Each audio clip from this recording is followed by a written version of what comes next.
Dear students, series parallel combination of capacitors के बाद आज की वीडियो में हम बात करेंगे energy stored in charge capacitor. Suppose एक कैपेसिटर जिसकी capacity C, potential difference between the plates V है, तो उस कैपेसिटर का चार्ज होगा Q equal to C into V। यदि इस कैपेसिटर को हम चार्ज करते हैं और during the process of charge suppose उसकी चार्ज Q डैश से Q dash plus D Q dash तक इंक्रीज होता है, और Q डैश से Q dash plus D Q dash तक इंक्रीज होने के लिए work done D W equal to, suppose इस प्रोसेस में उसका पोटेंशियल डिफरेंस V डैश होता है, तो D W equal to V dash into D Q dash, voltage into charge. तो V डैश Q डैश से Q dash plus D Q dash तक हम चार्ज इंक्रीज कर रहे हैं, तो उसमें उसका पोटेंशियल डिफरेंस V डैश हुआ है, तो इसके लिए work done V dash into D Q dash.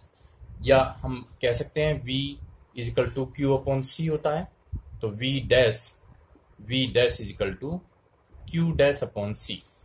तो ये इस V डैश की जगह हम लिखेंगे Q dash upon C D Q dash. इतना वर्क डन होगा।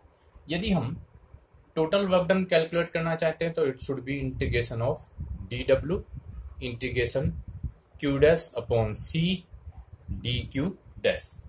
और सपोज हमारा एम पहले स्टार्टिंग में कैपेसिटर का चार्ज 0 था और फाइनल उसका चार्ज Q है, तो उसकी लिमिट हो जाएगी 0 टू Q, और हमें जो इंटीग्रेशन करना है वो करना है Q dash upon C D Q dash का। अब क्योंकि इंटीग्रेशन Q के रेस्पेक्ट में है तो 1 अपॉन C इंटीग्रेशन से बाहर आएगा, and 0 to Q dash D Q dash. Q dash का इंटीग्रेशन ये होना चाहिए 1 upon C Q dash square upon 2, और लिमिट 0 टू Q, ये लिमिट हम अंदर रखेंगे तो ये जाएगा Q square, and work done becomes 1 upon C Q square upon 2, या जिसे हम लिखते हैं half Q square upon C। This is the work done to charge A capacitor from 0 to Q। और यही वर्क डन इस कैपेसिटर में energy की फॉर्म में स्टोर होगा। तो energy stored in the charge capacitor, it will become U is equal to half Q square upon C, and we know that Q is equal to CV। यदि Q is equal to CV हम इसमें put करते हैं तो energy store हो जाता है half Q C square V square upon C, और half C V square. Second form जो energy stored in the capacitor होगी वो हाफ C V स्क्वायर होगी। और इसके साथ साथ एक और फॉर्म में हम कन्वर्ट कर सकते हैं। यदि हमने Q equal to C V put किया, यदि हम C की वैल्यू कैलकुलेट करते हैं तो it should B Q upon V। यदि हम C की वैल्यू को पुट करते हैं तो वो Q अपॉन V होनी चाहिए। तो एनर्जी स्टोर हो जाएगा U equal to half Q square upon C means Q upon V। एक Q cancel out, half Q V, half Q V। ये इसका एनर्जी स्टोर्ड होगा in the form of charge and potential. यदि हम capacitors को connect करते हैं तो energy stored in combination of capacitors, combine करने में कितनी एनर्जी स्टोर होती है कैपेसिटर्स में? U equal to we know that half Q square upon C। यदि कैपेसिटर्स सीरीज में कनेक्ट होते हैं, ये सीरीज कॉम्बिनेशन है, तो यदि हम कैपेसिटर्स को suppose C1 capacity, C2 capacity, C3 capacity, ये इनकी कैपेसिटी हमने सीरीज में कनेक्ट किया है, तो इस कंडीशन में 1 upon C1 plus 1 upon C2 plus 1 upon C3 ये होता है। तो ये 1 अपॉन C इसको हम लिख सकते हैं क्यू स्क्वायर अपॉन 2 1 अपॉन सी। 1 अपॉन सी को हम लिख देंगे 1 upon C1 plus 1 upon C2 plus 1 upon C3। ये इसका सीरीज कॉम्बिनेशन हो जाएगा।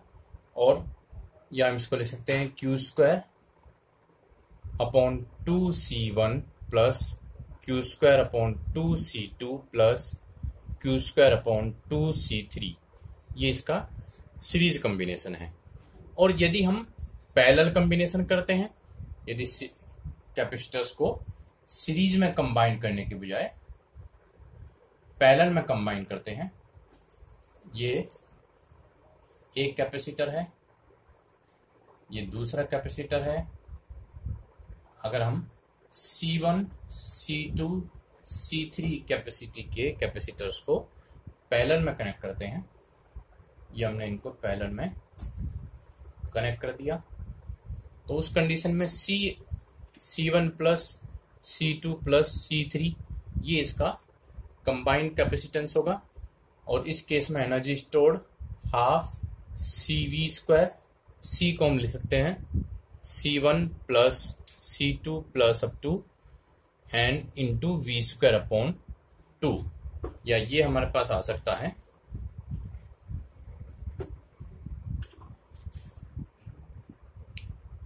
U equal to half C1 V square plus half C2 V square plus half C3 V square. ये इसकी एनर्जी स्टोर्ड होगी। हाफ C1 V स्क्वायर को यदि हम energy stored by first capacitor, energy stored bye second capacitor, energy stored by third capacitor, it means total energy stored is sum of individual energy stored by the capacitors. और series में भी ये एक capacitors की energy stored, ये दूसरे capacitor का energy stored, ये तीसरे कैपेसिटर का energy stored, again U1 plus U2 plus U3। It means capacitance को हम सीरीज में कनेक्ट करते हैं या पैरेलल में कनेक्ट करते हैं, total energy stored individual energy stored के सम के इक्वल होता है। अब हम एनर्जी डेंसिटी इन कैपेसिटर्स को कैलकुलेट करते हैं। Energy density in capacitor. Energy density in capacitor. Energy density means energy stored per unit volume. Energy stored per unit volume, that represents the energy density of the capacitor. And we know that energy is half CV square, and C is epsilon naught A upon D. इसको हम previous video में derive कर चुके हैं। And V potential difference is electric field into distance between the plate.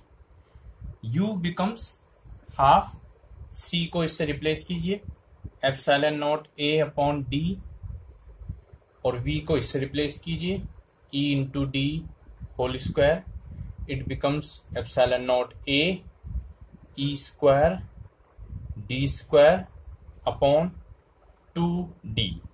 एक D cancel out, और ये हमारे पास आ जाता है half epsilon naught A epsilon naught E square epsilon naught E square A into D। And energy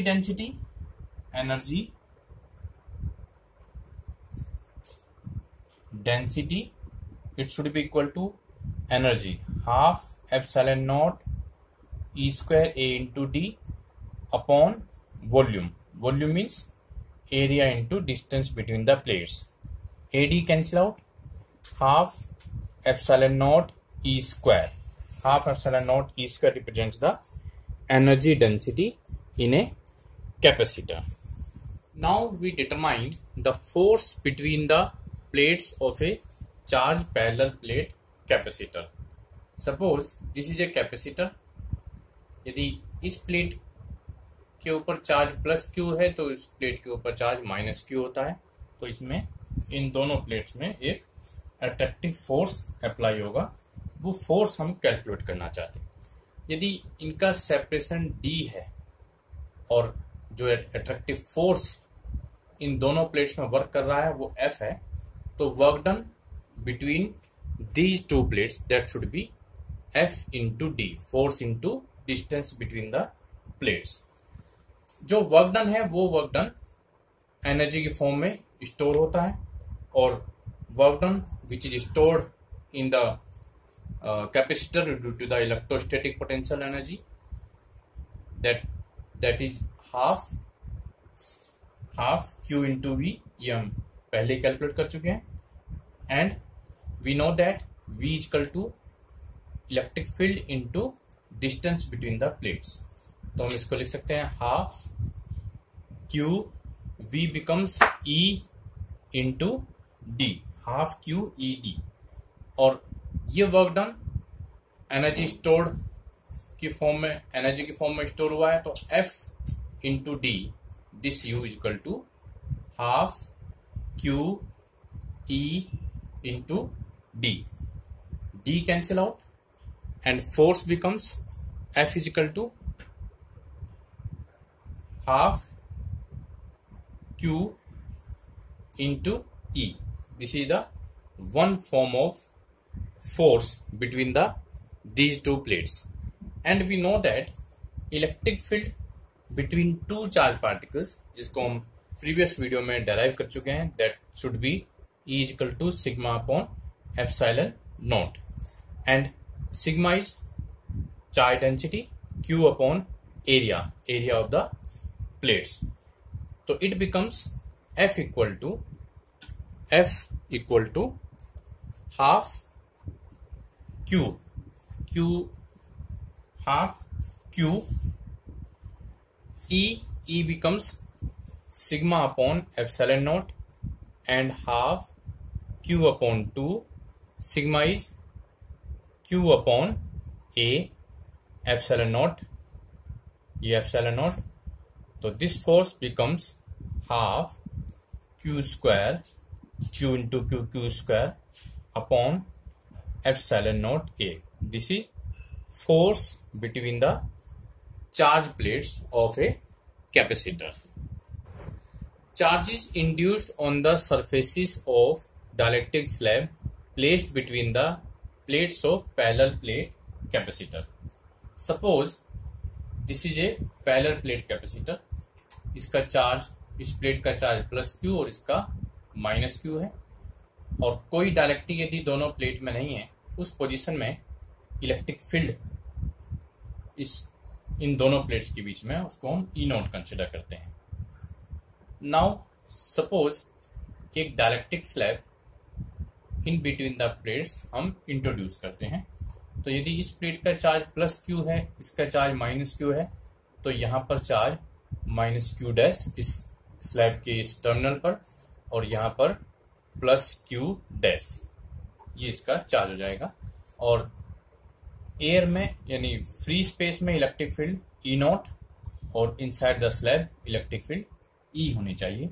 अब ये प्लस प्लेट है, ये माइनस प्लेट है, तो E नॉट की डायरेक्शन ये होगी, और यहाँ पर प्लस टर्मिनल ये है, माइनस ये है, तो इसकी इलेक्ट्रिक फील्ड की डायरेक्शन इनसाइड द स्लैब ये होगी, जो कि प्लस चार्ज से माइनस चार्ज की तरफ इलेक्ट्रिक फील्ड की डायरेक्शन होती है। तो यदि मैं E नॉट को कैलकुलेट करता हूं, तो E naught should be E naught equal to Q upon epsilon naught A, epsilon naught A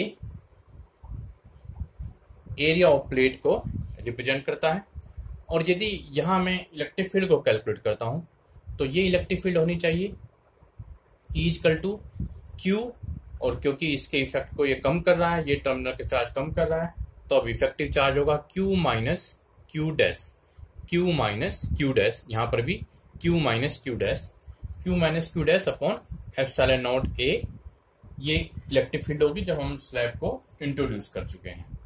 यदि हम इलेक्ट्रिक फील्ड की बात करते हैं आफ्टर इंट्रोड्यूसिंग द स्लैब, तो इलेक्ट्रिक फील्ड होती है E not upon K, E not upon K, जहां पर K ये स्लैब जो हमने इंट्रोड्यूस किया है इसके डायलेक्ट्रिक कांस्टेंट को रिप्रेजेंट करता है। And E naught equal to E naught की वैल्यू हमने देखी है Q upon epsilon naught A, तो ये हो जाएगा Q upon epsilon naught A और K यहाँ पर है K एप्सिलॉन नॉट ए, यहाँ पर इलेक्ट्रिक फील्ड होगी Q upon K epsilon naught ए। ये इलेक्ट्रिक फील्ड की वैल्यू हम यहाँ पुट कर देते हैं Q upon K epsilon naught A, it should be equal to Q upon epsilon naught A, Q upon epsilon naught A minus Q dash upon epsilon naught A. Epsilon naught A throughout cancel out हो गया and it becomes Q upon K equal to Q minus Q dash, और यहां से Q dash हो जाता है Q dash equal to, इसको इधर ले गए, इसको इधर ले जाते हैं, Q minus Q upon K and Q dash is equal to Q 1 minus 1 upon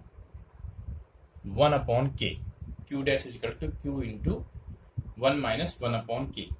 it means यदि हम एक चार्ज, एक स्लैब इंट्रोड्यूस कर देते हैं किसी किसी कैपेसिटर के प्लेट्स के बीच में, तो उसमें ये charge Q into 1 minus 1 upon K induce होगा, और इस टर्मिनल पर ये charge minus Q into 1 minus 1 upon K होगा, और इस टर्मिनल पर ये charge plus Q into 1 minus 1 upon K होगा।